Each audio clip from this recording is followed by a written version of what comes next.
Hello everyone and welcome to the Cricket Podcast's IPL Weekend Reaction Show. I think it's fair to say that it's another classic in this season's, classic collection of classic weekend action. Pantheon of IPL action. We've had Killer Miller, we had Umran Malik bowling about 3,000 miles an hour. We had Dinesh Karthik, the greatest of all time, and King Legend notches a century. It was pretty bloody good. I'm Jack Hope, I'm joined by Ross Legg. Ross, how are you getting on? I'm all right, mate. I'm all right. The IPL is in fine standing at the moment. It's rip roaring. It's got theatre. It's got drama, and it's even proving most of our predictions completely and utterly pointless. So I'm all here for it, mate. Right, it's good. It's good. We're going to do a few messages, then we'll get into the matches that we just watched. We'll do it in reverse order as we normally do, starting with Killer Miller, and one of the greatest implosions of all time from Chennai. Ross, what do we need to tell people? We are sponsored by Serious Cricket. It's the start of the season. We played for the first time yesterday, and you can get your bits of equipment as you've taken them out of your bag and realise, oh no, my spikes have got massive holes in, or there's a massive hole in the middle of my bat, and I'm going to need a new one to make sure that I hit more than 7 runs in a game. And there's also using code TCP22 on their website for 10% off. Follow us at the Cricket Pod on Twitter and Instagram, and then also we're on Patreon. The Discord has now swelled in numbers. So if you sign up in there, there is all kinds of chat going on at the moment, and actually it's just quite a lot of fun. It's a melting pot of cultural and cricketing opinions, and that's what we're here for. Yeah, it was good. It was good. People live messaging Chris Jordan and all the stuff he just did there. Poor bloke. Well, yeah. It was quite funny though, wasn't it? To be honest. I'm not going to say I didn't think it was a possibility. Because we've seen it. We've seen it before. We've seen it before. I did think 2 overs of Chris Jordan here is not nailed on. But Ross, what happened in the build up to that? Well, how did we get to Chris Jordan blowing up? Well, what we finally got was Gaikwad hitting some runs. So just like last year, we hit no runs in the first, 5 or 6 games. He's done exactly the same thing here and comes out with a bristling 73. And he looked back to his best. He was in fine fettle, 5 sixes in there, and a really quite exciting innings. Unfortunately for him, his new partner in crime, Robert Uthappa, and then Moeen Ali both fell very early on. But Rayudu, the man who, again, bereft, I think, a little bit of confidence and form, was back in the runs here, and he and Gaikwad managed to get them up to a reasonable 169, but unfortunately it was just felt a little bit too short. They were there for the taking, I thought, a little bit of some of those runs, and Jadeja was saved. So they sent in the inform man in Shivam Dubey, but Jadeja just couldn't quite get back to his rip-roaring best. I mean, 22 of 12, you're going to take that, but surely he should have been facing some more deliveries. And then it was a case of the Titans coming out to bat with a new look lineup. So Pandya was out injured, Matthew Wade had to make way for Ridham Saha, and it couldn't have been a more perfect start for CSK to defend this. They managed to get out Shubman Gill straight away. Vijay Shankar obviously got no runs because he's absolutely rubbish. And then Manohar got himself out just before Ridham Saha managed to leave his seance at the crease with his 11 from 18 runs. But David Miller, the man who has done nothing in the IPL for 6 years, it was a mystery how he ended up getting auctioned. And then he's just come back with 94 from 51 balls. And the guy was majestic. We didn't get Tawatia magic today. We got Rashid Khan magic today with these weird half helicopter shots, I think they were described as in the Discord chat. And there's no other way to describe them. Hockey shots, basically. I've never seen anything like it. And it was the crack that it made off the bat was incredible. And Chris Jordan's face is going, oh, that's gone over there for 6. Never mind. And we saw, Chris Jordan, like it happened in the semi-final for England, the wheels well and truly came off. He went round the park. And it was well in the balance. David Miller snicked off to Chowdhury, managed to take one, but it was a no ball with 3 balls left to go. And unfortunately for him, and Miller was there to guide Gujarat Titans or the Ahmedabad boys home, and they are stay at the top of the standings in a fantastic opening gambit for them. Yeah. I mean, it wasn't the show I expected to do. I expected to be doing a show about how Gujarat look a lot worse without Hardik Pandya, and and how they're going to have to pray to the injury gods that he comes back. And I think to some extent we can still say that they do look better with Hardik in the side. Particularly his bowling this year has been a huge boon for them. But yeah, Killer Miller, 94. I guess maybe the one question or the question to start with is, in that last over, are you a no ball man or are you not a no ball man? I'm a no ball man. You're a no ball man. You think that was overweight height? Yeah. I mean, there was a little bit of it's close. There was a little bit of a schism on Twitter. I saw England's analyst Nathan Lehman. He said that whole game's been decided by somebody who doesn't know what a waste is. Yeah. I mean, look. I'm just reporting the facts here. So obviously Nathan Lehman didn't think it was a no ball. I thought it probably was. I didn't think it was that controversial. It looked like it was just. I think it was pretty close. But a waste is like a waste is like this. Is this thin, right? It's not this. Not knowing what a waste is, it's like, yeah. Maybe we need like VAR in cricket, like someone to come out with some lines, and we've already got VAR in cricket. Yes. You know how they do. They do the pitch marks where they put a Yorker, the slot, or those bits. Actually, there's just a bit where they'll just overlay the waist. Yeah. And on some cricketers, I'm not going to name names. Waist is going to be a little bit bigger, isn't it? Let's be fair. Ross, we probably need to talk about. It's a shame Max isn't here as the big CSK fan. We probably need to talk about the blow up, don't we?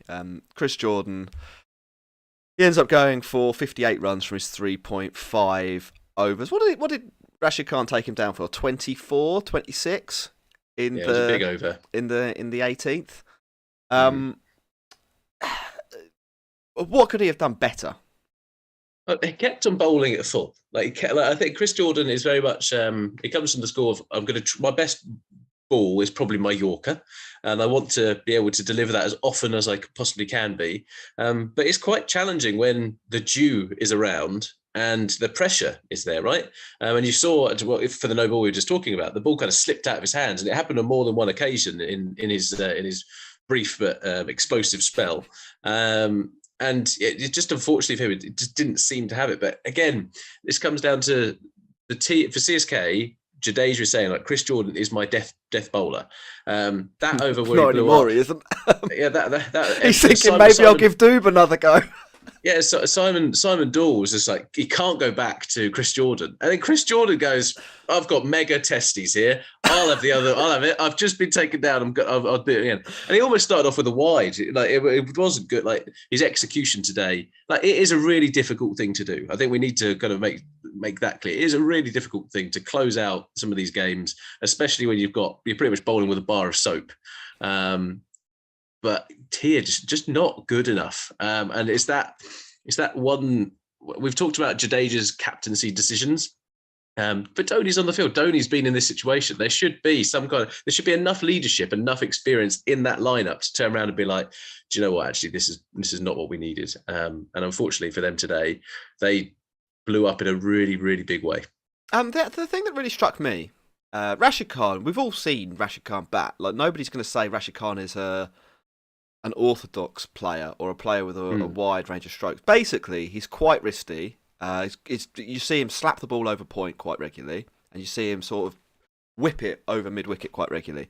He can't actually do either of those things to anything back of a length, I don't think. And it was surprising to me that we didn't see Jordan bowl anything short. And actually, if you look at the field he set for most of the final 2 overs he bowled, he had mid on and mid off up, and the reason you would do that is one, that you really trust your Yorker and you're not going to bowl a half volley, very difficult to do with the bar of soap that you were talking about, and 2, because you want to give yourself the option of going short, and if that short ball gets sort of a top edge, there'll be somebody there to sweep it up. I don't think he bowled a single short ball. I thought it was a really, really strange tactic from him. And I'm not saying like bowl 5 bumpers or anything like that, but I think had he bowled a couple of balls back of a length, Rashid Khan does not hit them for boundaries. I don't think that's in his sort of range of shots. You might not get him out, but you're not really in a situation where you need to take wickets, to be honest, at the beginning of that 18th over, are you? You just need to bowl, between the whole team, you need to bowl 1 over of top balls probably,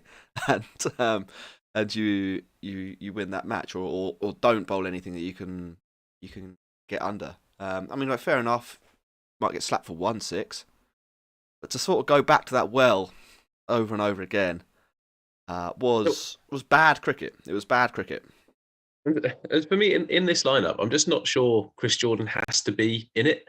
I think in terms of they don't need the extra batting that he offers. Batting at what? It'd be coming at 9, would he, in this lineup? Something I think. Like that, yeah. He's probably below Bravo. He's definitely going to be below Dhoni. And I think so. Dwayne Pretorius was being used by South Africa as a death bowler, and I'm not saying that he would have done better, but he probably wouldn't have done as badly here, maybe. So he would have done better, is what you're saying. Yeah, he would have, yeah, that's exactly what I'm saying.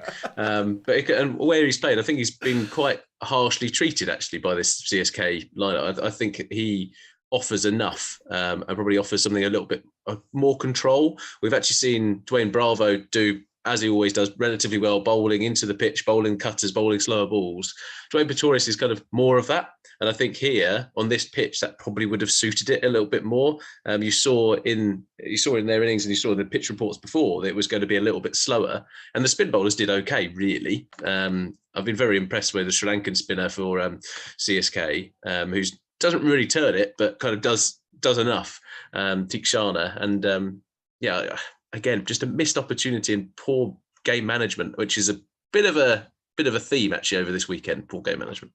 I definitely agree with that. I mean, to not win here is you have to make a lot of mistakes. If you're Chennai Super Kings, and they did. They did. Somebody wanted us to talk about boundary percentage. They said it in a kind of tongue-in-cheek, "You're stupid" kind of way. If you want to talk about boundary percentage, though, and that's where you want to take this conversation.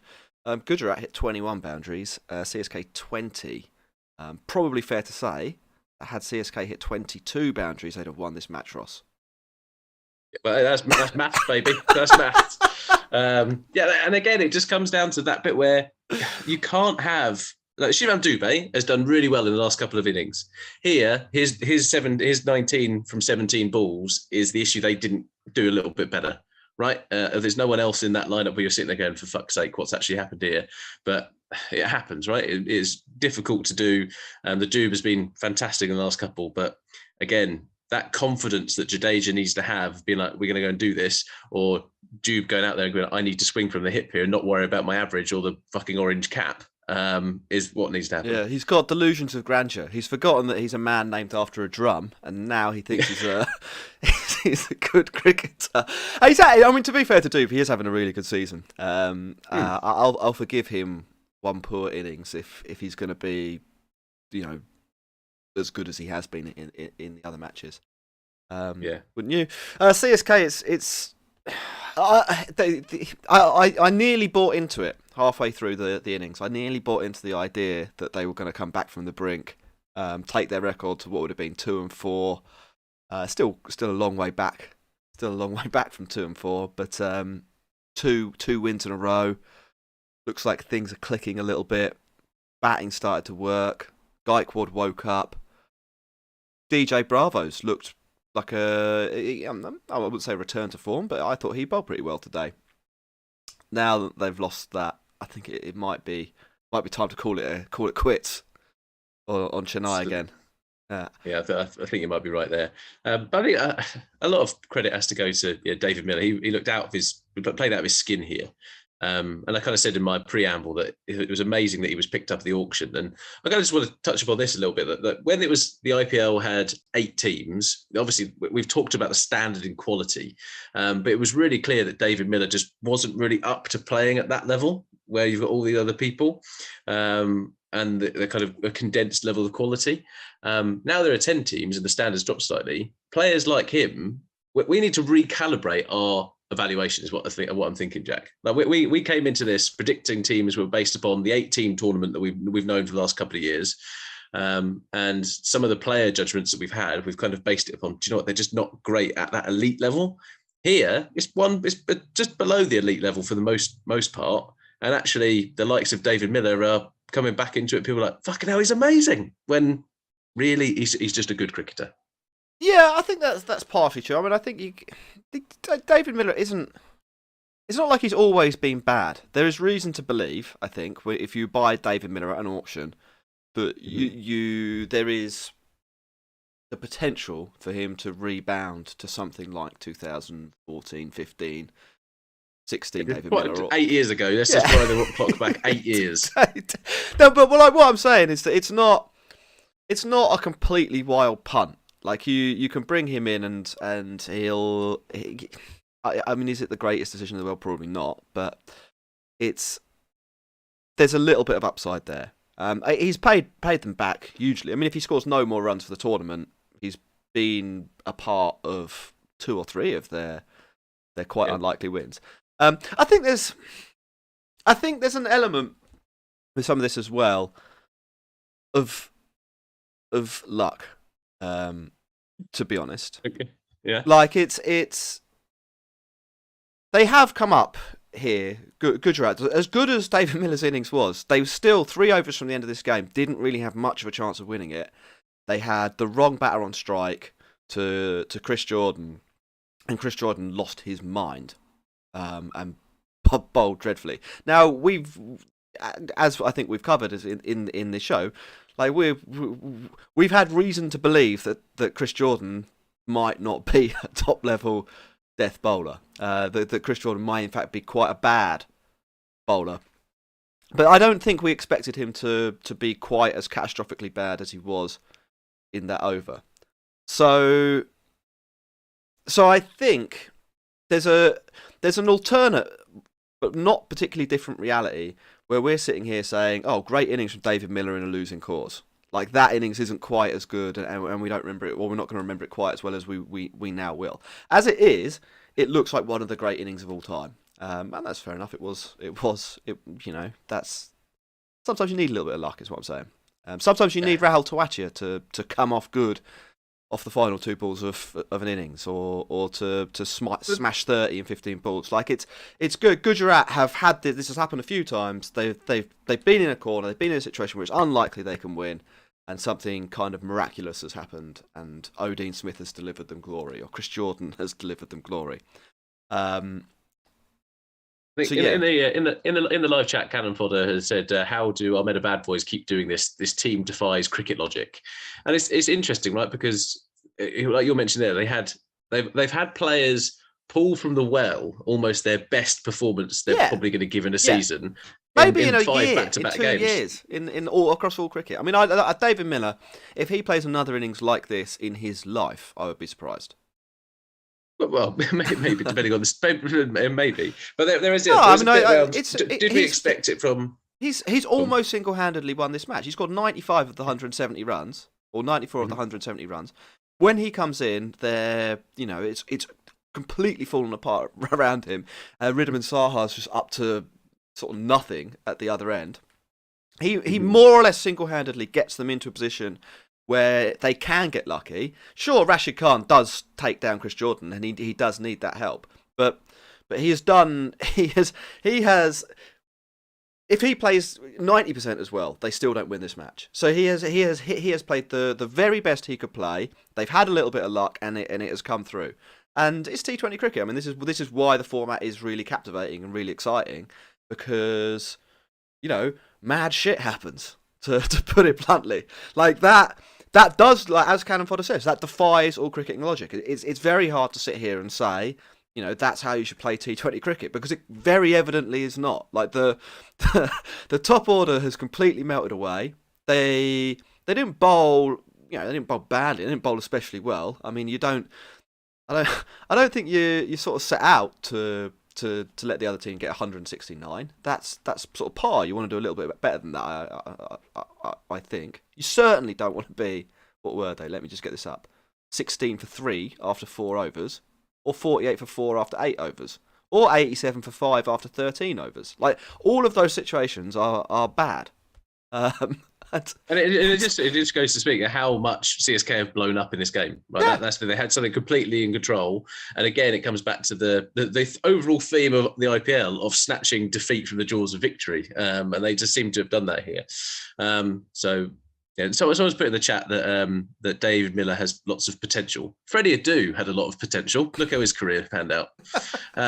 Just about talent and delivering. Once every 5 years, as Rickon points out, is not as good as it could be. Let's move on to another team, Jack, in the game earlier, shall we? Before we do, just quickly, you mentioned the chat. People in the chat interacting with us. Great, we love that. If you're over there, hit like, hit subscribe to our channel. We're trying to grow a thing, obviously. And your interactions, your subscriptions help us to do that. You are part of this journey that we are all on. What game was next, Ross? It was this morning's game, wasn't it? Between the Punjab Kings and it was the Sunrisers. It was. What I think we had here was a game of like Stoke or Burnley. If people are kind of football fans, they're like English football fans, Sunrisers to me are the Stoke or Burnley. Under Tony Pulis and under Sean Dyche, they're coming up against a Marco Bielsa's Leeds here. So there was all action versus tepid game plan, and let's try and win it in the games when the unsexy stuff. Let's do the unsexy stuff and see if it works. So the flashy TVR versus the reliable Skoda, if you're a car fan. But the Sunrisers do have that one-dimensional approach to T20, which is the antithesis of what I like in terms of T20 cricket and why we kind of ribbed them on the podcast and how they kind of work down. And that personal detestment of that is quite difficult to put to one side when you talk about the Sunrisers. But here, everything fell into their game plan, absolutely everything. And to their credit, it was relatively well executed. Their game plan is to try and win the toss. They've won 6 out of 6 tosses, which is absolutely unbelievable. They then are always going to pick to chase, and they're always going to try to restrict a team to 160, as their whole team is built around that, chasing down 160. All their batting unit is put together to do that. Then there's no risks in the power play, and then let's do that classic thing of let's get through it and have more wickets so we can try to be as attacking as we can. And Kane Williamson's not allowed to score at over 50 strike rate. That's kind of their game plan. And here, it worked perfectly because they came up against a Punjab Kings side who probably did themselves no favours, but this is going to happen to this Punjab Kings side. Like, they're always going to have games like this where they kind of self-destruct because of their way of which they play. And Sunrisers were there in the right time, the right day. Another day, some Punjab Kings hit 250 against them. But here, they comprehensively outplayed Punjab Kings. Yeah, I think this is the first time this season where I would say that Sunrisers have been really, really, really, really good. I think they've had other games where they've won matches, haven't they? They've won 4 matches, 4 out of 6 matches. They're by the standards of what we're here, they're all there to do. They are doing a good job. They've won 4 out of their 6 matches. But I think today was the first time where I was like, this bowling lineup, maybe it can take them to the playoffs. I think in other matches they've been. We went through this actually on the last show, and we talked about how they've been lucky with the toss, how their whole batting order is sustained by Tripathi, and to a slightly lesser extent Markram scoring reasonably quickly, and then everyone else sort of chipping in here and there. We've talked about how their total lack of intent in the power play hasn't been exposed yet, and I think we sort of said that we didn't expect them. We thought we'd probably seen the best of them, Max and I. But today they definitely went up another gear, and they definitely went up another gear with respect to their bowling. I think where that was most noticeable. And so Punjab, we know what they're going to do. They're Marco Bielsa's Leeds. They're feast or famine. They're going to try and score loads of runs that they literally do not care whether they get out. And that's worked. What was this? Was this their 6th match, Ross? I think it was their 6th match, wasn't it? I think in 5 matches, basically, they've scored like 180. Or something in that ballpark. And beyond, actually, in some of the games as well. Apart from against KKR. And in all of those matches, including the KKR one, They have set off like a train. They're very, very difficult to control early in the match, even if you are taking wickets. KKR, for example, they got Rajapaksa, didn't they? So even though the KKR, the spinners did drag it back and bowled them out for 140, Punjab had 65 after the power play in that match. Today's game, what we saw for the first time this season was a team that bowled well enough to take wickets and to restrict them and to stop them scoring runs. They still ended up, getting 45 off the power play, but they're 48 for 3 after 6.5 overs. They're 61 for 4 after 8 overs. Like, none of these aren't. If they're 80 for 4 after 8 overs, that's the sort of game plan that Punjab are going for. They don't really mind being in that situation because they're just going to keep slogging and slogging and slogging. And in this match, they end up with 170 and they think, yeah, we've won. It was the fact that they were able to be really disciplined as well as take those wicket-taking balls, or bowl those wicket-taking balls, that impressed me. Now, I think to some extent, they came up against the perfect team for them to play against. In that Punjab are going to give you loads of opportunities, and Bhuvi Kumar, Natarajan, Marco Jansen are going to generate opportunities.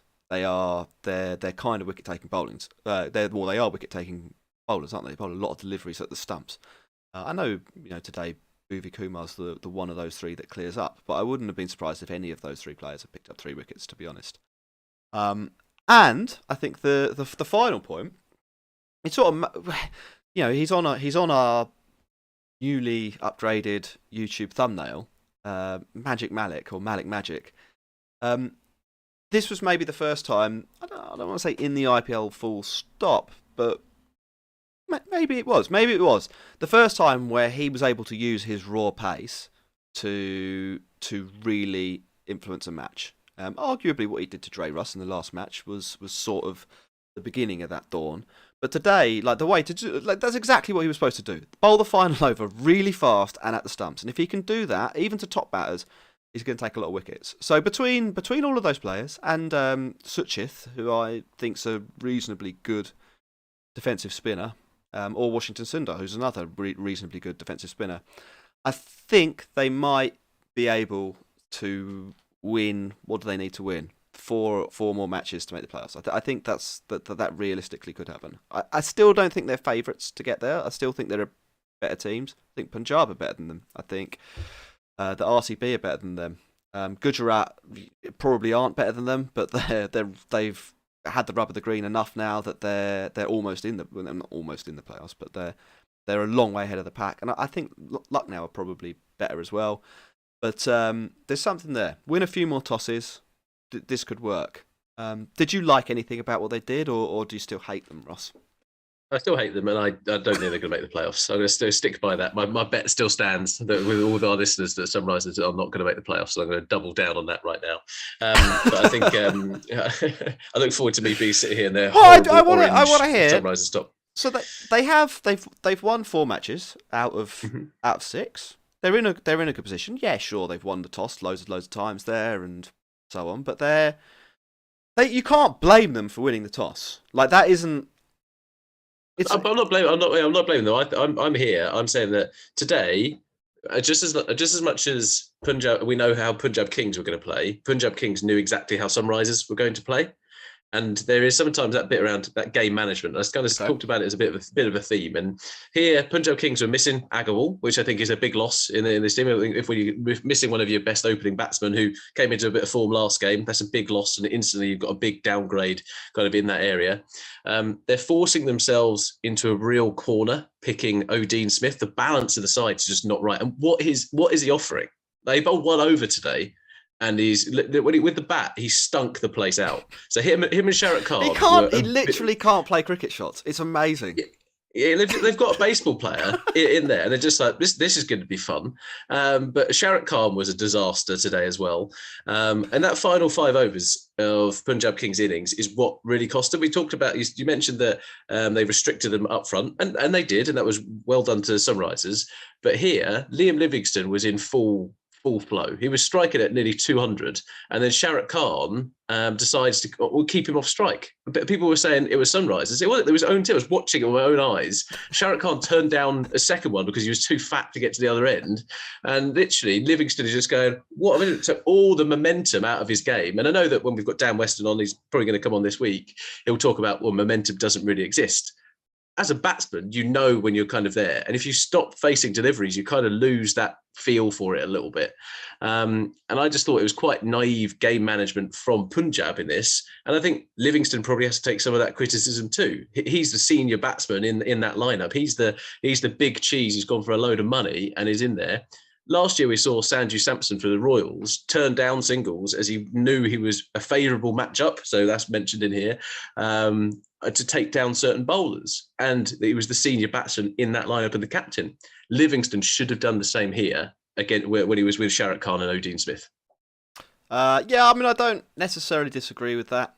I think, I'm just looking at this, they faced 43 balls and scored 39 runs. They're supposed to be, batting at 6 and 7, guys who strike at 150 and they literally don't care about their wickets. The problem, certainly for Odean Smith, is that it's really quite clear that can't hit the ball. Literally cannot hit the ball in some areas. Like if you bowl it slightly short, you might be able to swing through the line. But if you but basically if you can keep it out of just his natural swing arc, it's like it's almost like a blind man or something like that. And someone's like, I don't know. The analogy isn't working. I can't come up with the analogy. I've got in my head of, you know, Lord of the Rings. We might all have some Lord of the Rings fans. Yes. There's some big fuck off giants that they use in there. The orcs use where they've got the big club in their hands and they just go like this. That is what Odean Smith is kind of remind me of.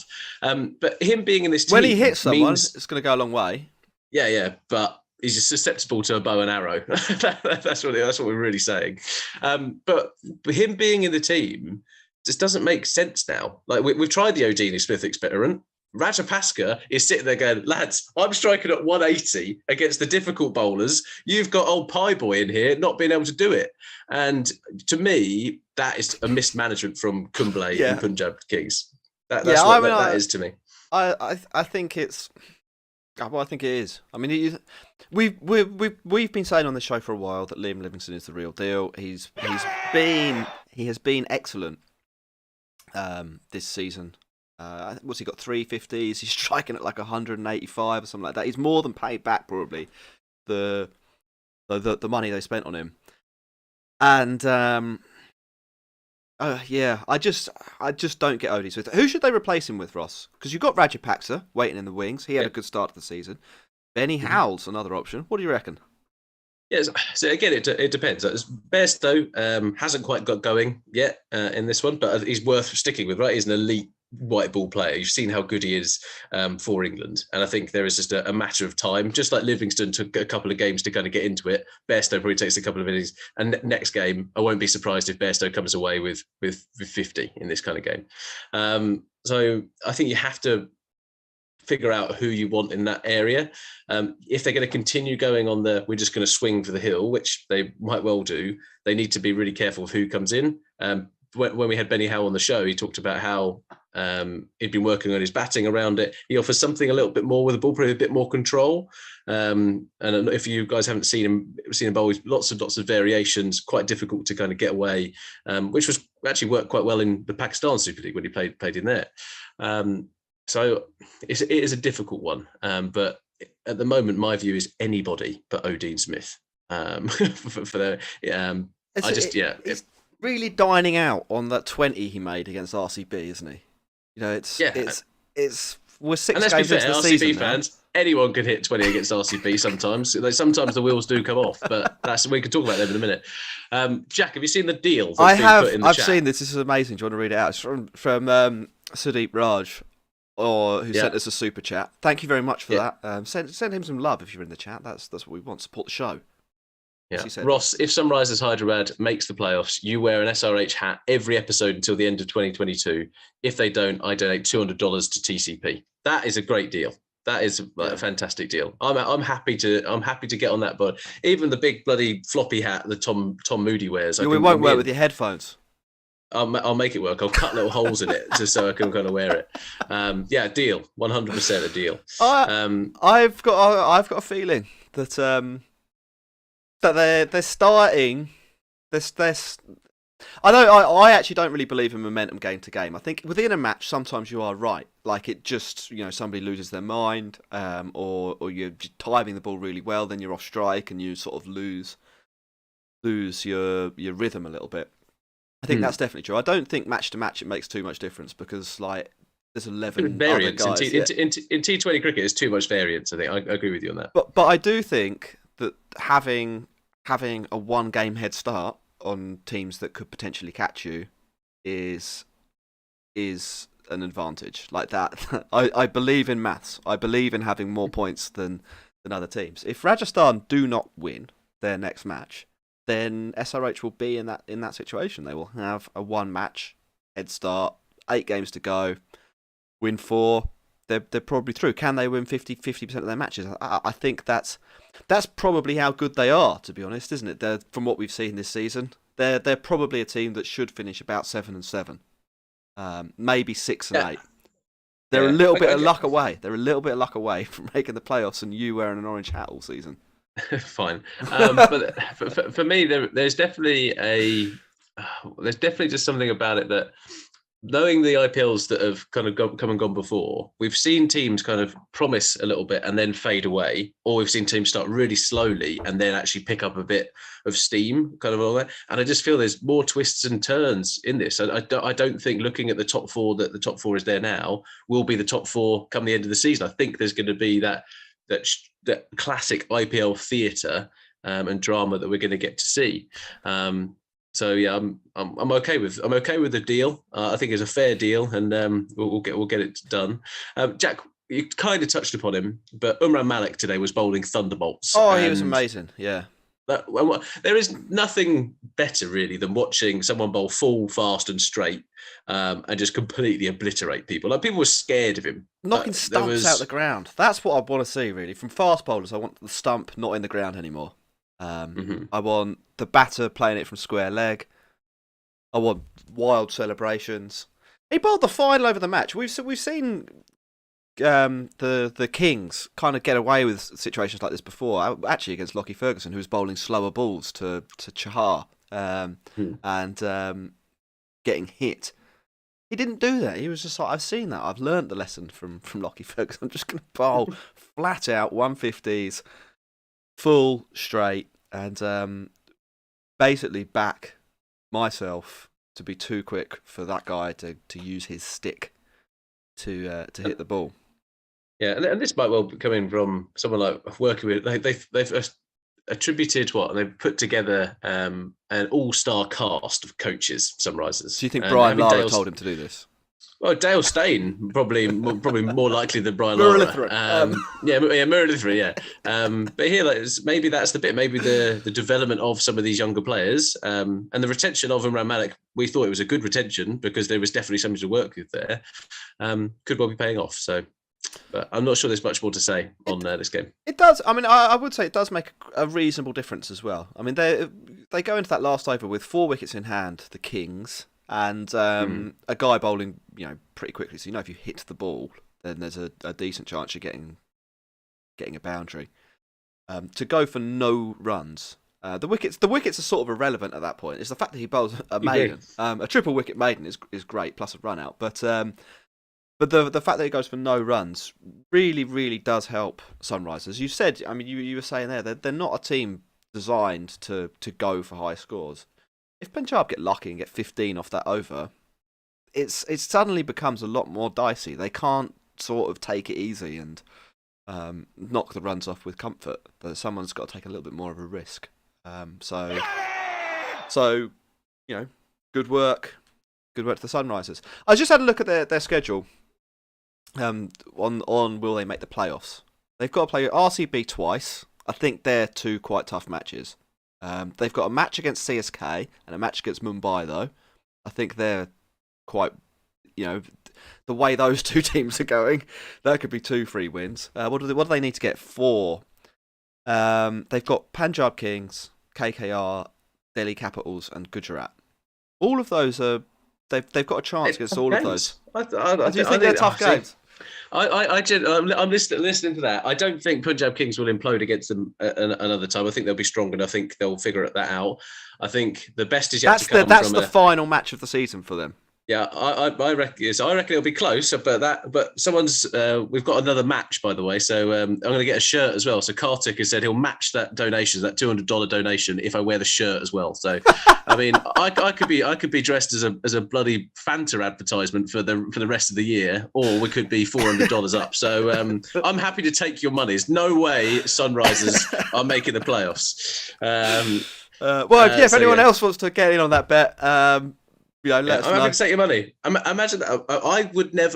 I wouldn't trust Sunrisers Hyderabad to take my bins out, let alone win the next, get qualified for the playoffs. But okay, that's where we're at. That's fighting talk. That's fighting talk, Ross. Right, we're going to go back to Saturday. Do you want to do a quick plug for Serious Cricket while I get the scorecard up and I'll do the summary?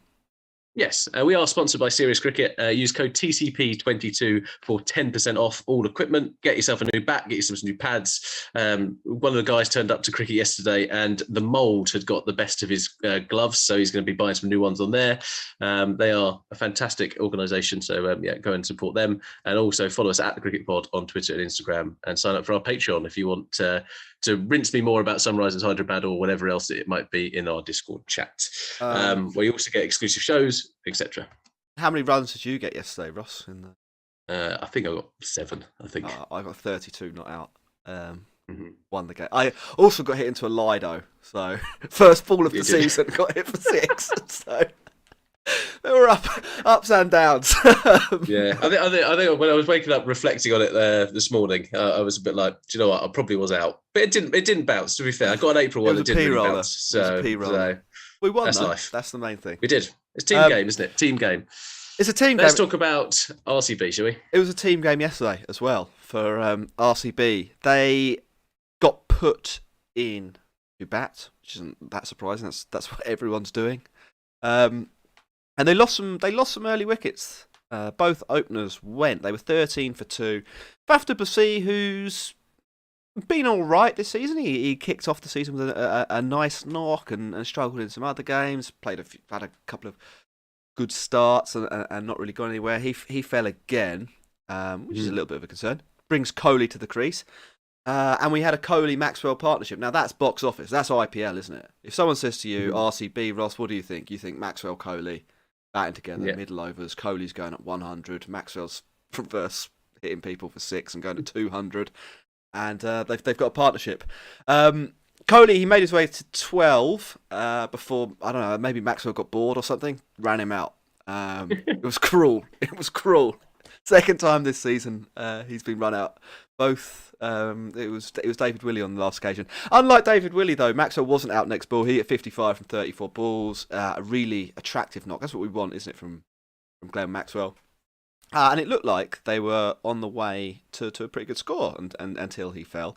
92 for 5 they were at the end, the 12th overs. It meant that Shabazz, Dinesh Karthik, were at the crease. It's really been the year of Dinesh Karthik, hasn't it? It's the year of the Yadavs, but underneath that, it's sort of the season maybe of Karthik. 66 from 34 balls, 5 fours, 5 sixes, strike rate of 194. He's done it again, Ross. He's taken RCB from, not an awful position, but a bit dicey. 92 for 5. You probably want to be the bowling team there, don't you? And left them in a situation where they're going to be defending 9.5 and over. Mustafizur Rahman, the Fizz, he was the bowler that got some real punishment. I think, was it 28? One of his overs went for. Karthik just kept hitting him back over his head. It was pretty awesome stuff. I think it was 5 boundaries as well, or 6 boundaries. Sorry, a boundary every ball. Apart from that, the Fizz actually bowled pretty well. I think it was his final over, so he went for 28 in 1 over. The rest of the overs went for 20. So it's a cruel game. Cruel game. It is. The Capitals, they came out to chase the score, needed 190 to win. Lost Prithvi Shaw reasonably early. David Warner played pretty well, 66 from 38, a bit more like the old Warner. Obviously sort of forced to play that way because of the match circumstances. But that, in terms of big contributions, was sort of it. Mitch Marsh new into the team, gets 14 from 24 balls. showing that the World Cup really was a bit of an aberration. Pant. Hey, don't you dare talk about the world's best T20 player like that. All right. Rishabh Pant 34 from 17 before he was caught quite brilliantly actually by Kohli on the edge of the circle with sort of like a one-handed jumping catch at extra cover. And once Pant was gone, it was curtains.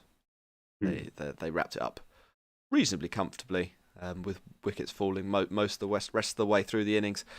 Won by 16 runs. RCB after the debacle against CSK in the last game where they conceded 156 runs in 10 overs. It's looking good again. I still think they're the best team I've seen, Ross. Yeah, I think RCB. We said it in the preview. Said that this is the year for RCB. The top order not firing is a bit of an issue. The fact that Faf du Plessis, we said, was a big expenditure and was really expensive for 7 crore that they spent on him. Big outlay, and he needs to be returning a little bit more often than he is. Kohli should be opening in this team. I'm not really sure what Rawat at the top of the order is actually offering. I think they've got other options which they could probably utilise a little bit more, and that's the area that I think just needs a little bit of tweaking. But the rest of this lineup is great. Glenn Maxwell looks so at home in the black, red, and gold. Josh Hazlewood has been a phenomenal addition to this side, and again here used in a slightly different role, picking up those wickets and.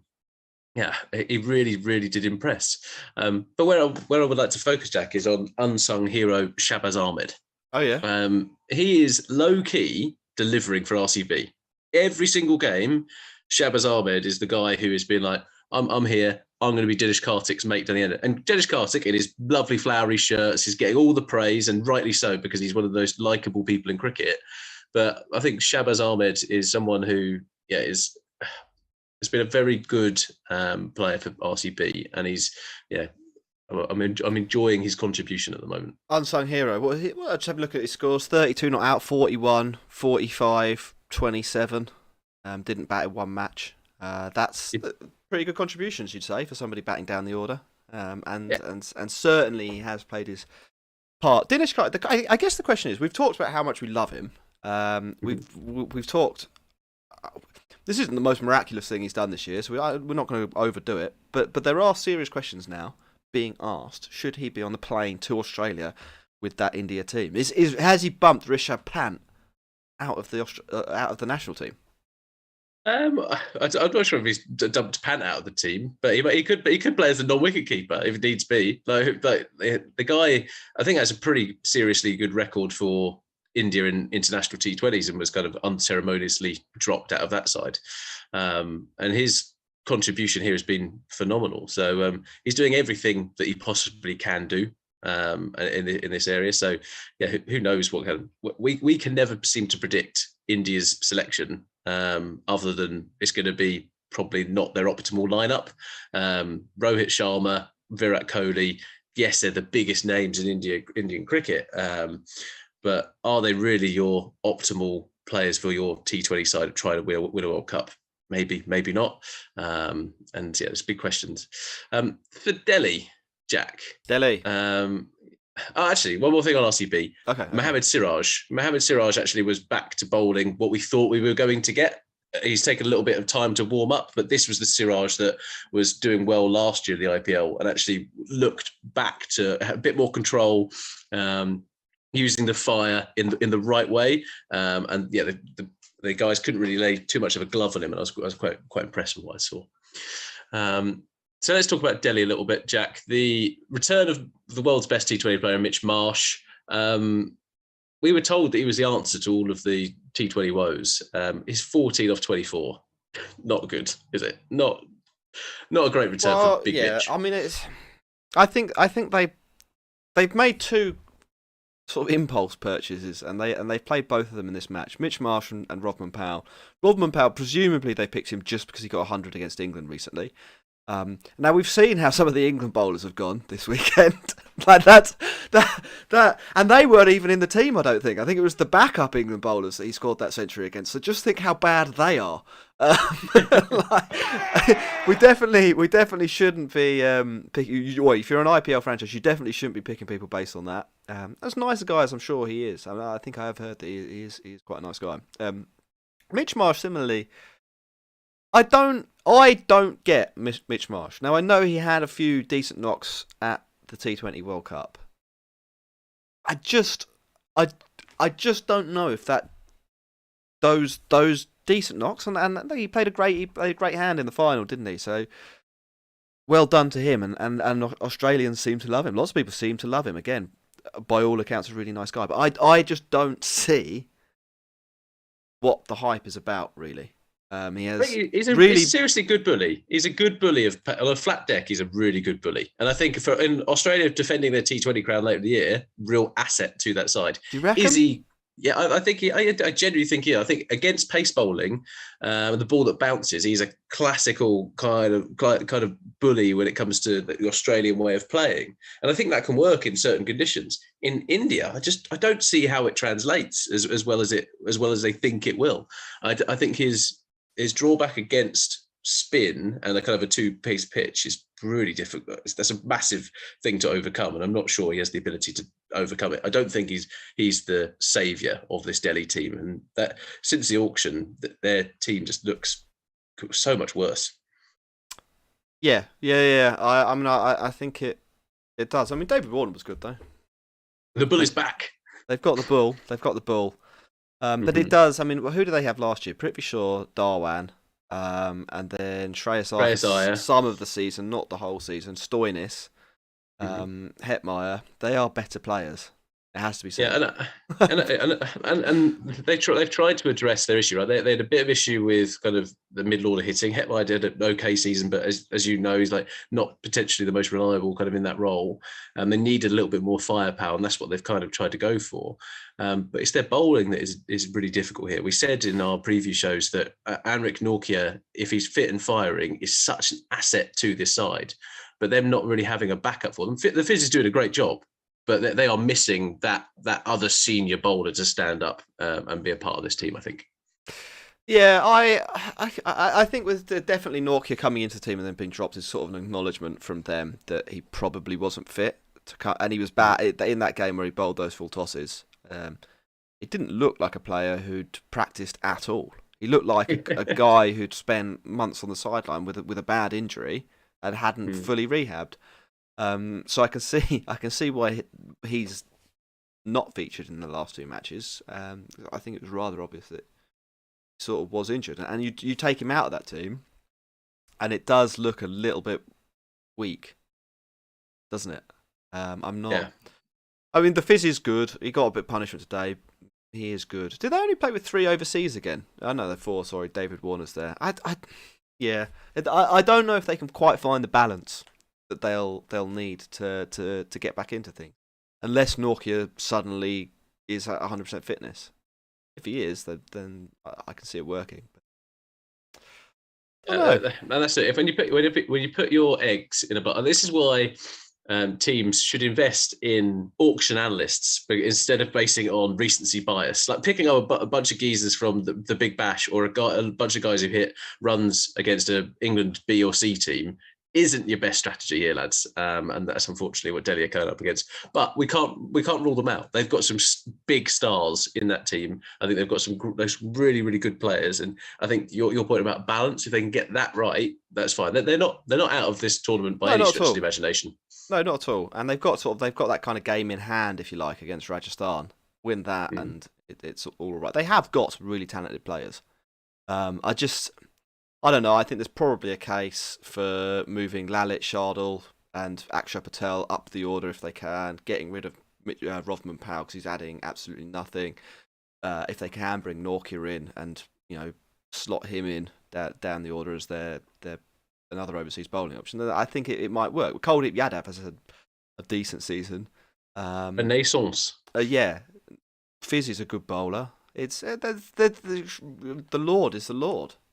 there's reasons to kind of not be too bleak, I think, if you're a Delhi fan. But that lineup, I don't know if you can carry Marsh and Powell. I think you can carry one of them, and sometimes it might work. They're not great options, but I don't think you can carry two, using up overseas slots as well. And what I did want to touch on was Pant's captaincy, which was kind of bizarre again. In the face of the Dinesh Karthik onslaught, I think Ross, he lost count of who had bowled how many overs and when, and ended up throwing the ball to Kuldeep Yadav for the 20th over of the innings. Now, Kuldeep, we've said, has had a renaissance, but I don't think he's anyone's idea of a sort of death bowler, is he? And he duly took a little bit of tap there. But again, like, I think I never mind stuff like that. I never mind someone going, do you know what? I've got a bit of. He might well have forgotten about overs, but he might well have just had a hunch as well. And actually, he might be like, do you know what? This is what I think is going to be. This might work. Just because it hasn't worked doesn't mean it was completely the wrong option. Over a game of one, if the sample size isn't great, Kuldeep Yadav might turn out to be the best death bowler of all time. Jack, we never know. I think that's highly unlikely to be true. I think of all the predictions we've made on this show, that one I think we can file under banker.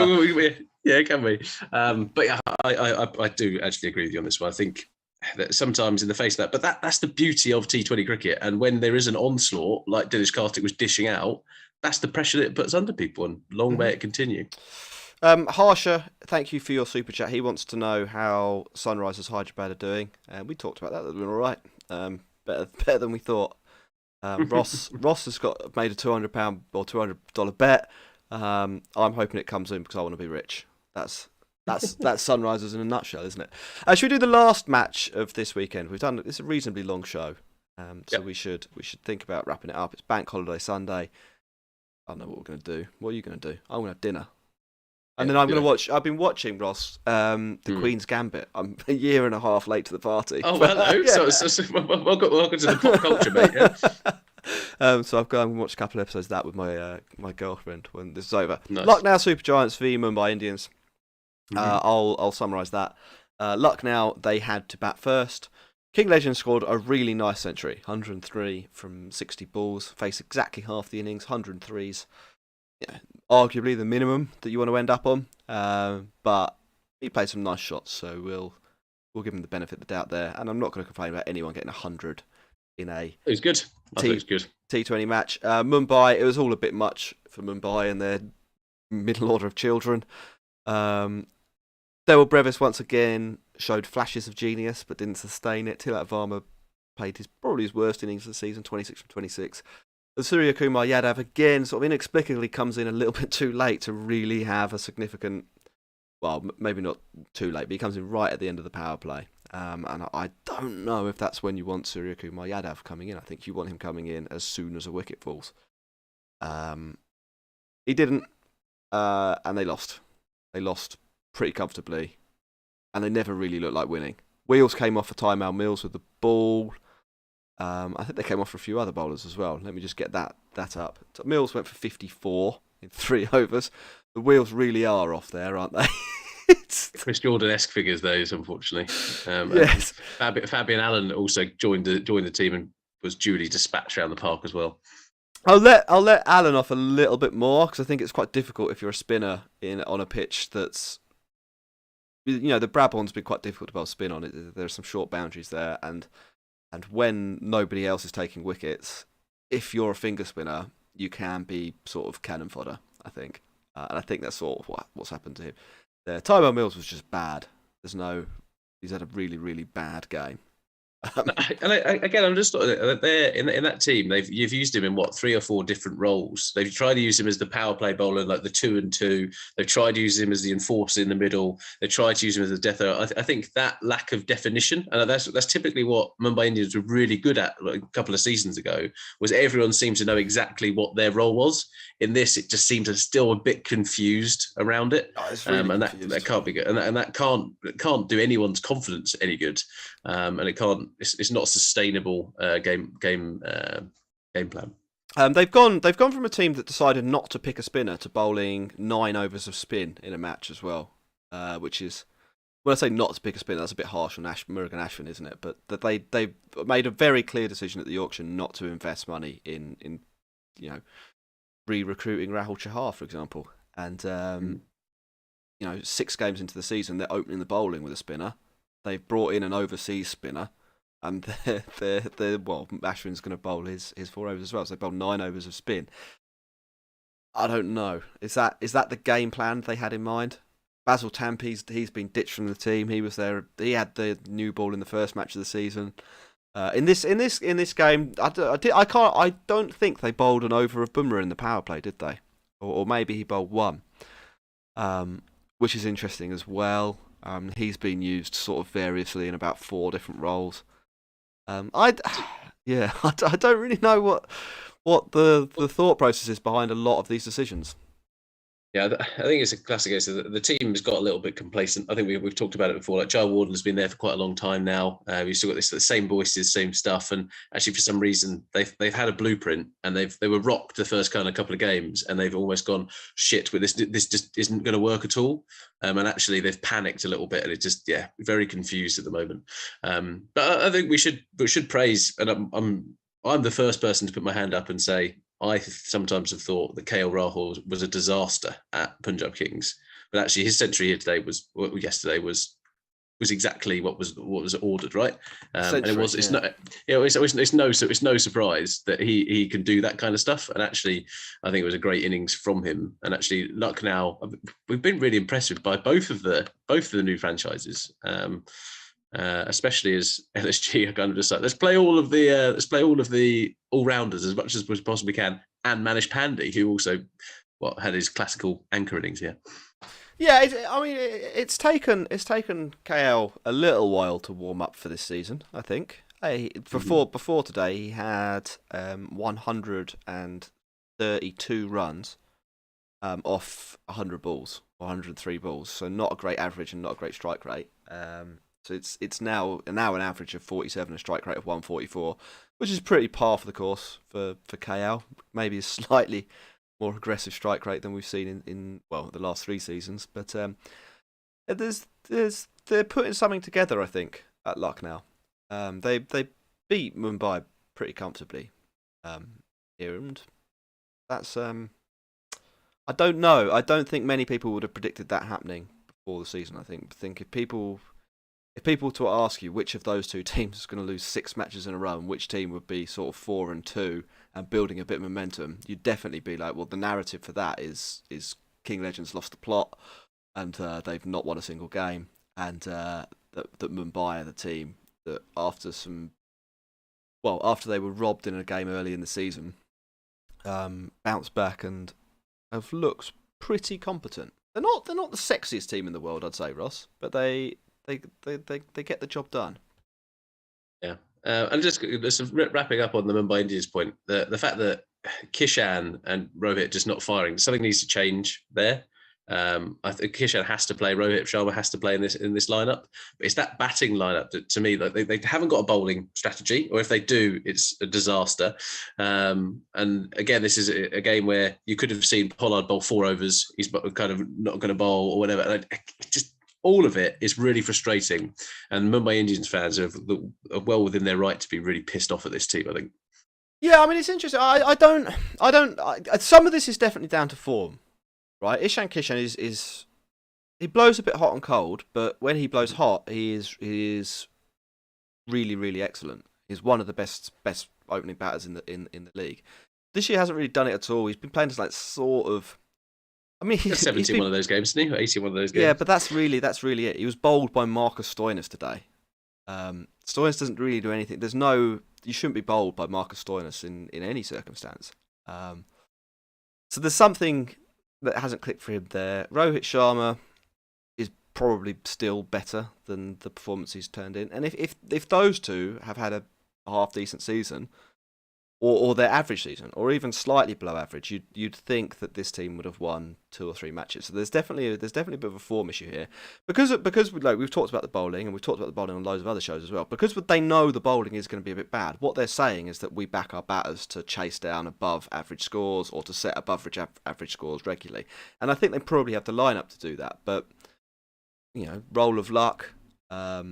Maybe somebody's distracted. Maybe people aren't absolutely clear on their roles. Maybe Rohit Sharma has declined and he's just not that good anymore. All of these things mean that they're not able to hit those above average scores. I do think as well, it's sort of a confused lineup. You see people going up and down it. It's Tilak Varma's come in at 3, 4, and 5 and 6, I think. Brevis came into the team. They seem to think he's a number 3. He bats like somebody who's probably more of a number 6. They have the best number 3 in the league. He's batting number 4, coming in situations where not at able. 5, yeah. Yeah, well, yeah, he's batted at 5. We've seen matches where Pollard just sort of come to the crease in the last over of the innings, and after people have sort of faffed about in the middle, and that doesn't make sense. Like Pollard is one of the best sort of death over hitters in the war that's ever existed in T20 cricket. It's probably between him and Andre Russell, right? And he's coming in unable to affect the match positively. I mean, like today, for example, he comes in and he has a go. He hits 25 from 14 balls, but he needed to score like 3 runs a ball from the point he came in. He's good, but it's give him a chance, yeah. like make it possible for him to win the match. Send him. He probably should have gone in above Varma, to be honest. But that's cricket, isn't it? Cricket baby. That's cricket baby. Right, Ross, I think we've done this show. Yeah, thank you for all of your comments and interactions. I look forward to winning all of your money for when Sunrisers don't make the playoffs. And also, if you've got ideas for hats, send us pictures of them, or even Photoshop me with a picture of a Sunrisers hat on at the Cricket Pod on Twitter. Thank you ever so much for listening. Be back on Wednesday. We need, by the way, 3 more likes to get to 100 likes for the episode on the live stream. Ooh. So come on. There's 200 people watching still. 3 of you click like. Anyway, it's been a pleasure as normal. We are back on Wednesday, Ross, aren't we? Yeah, and I'm just going to say, we've just got a new Patreon, Jack. Vikram Yangachari has just become a new, so welcome to the club, mate. Long live the Patreon. Double fist bump. See you later, everyone.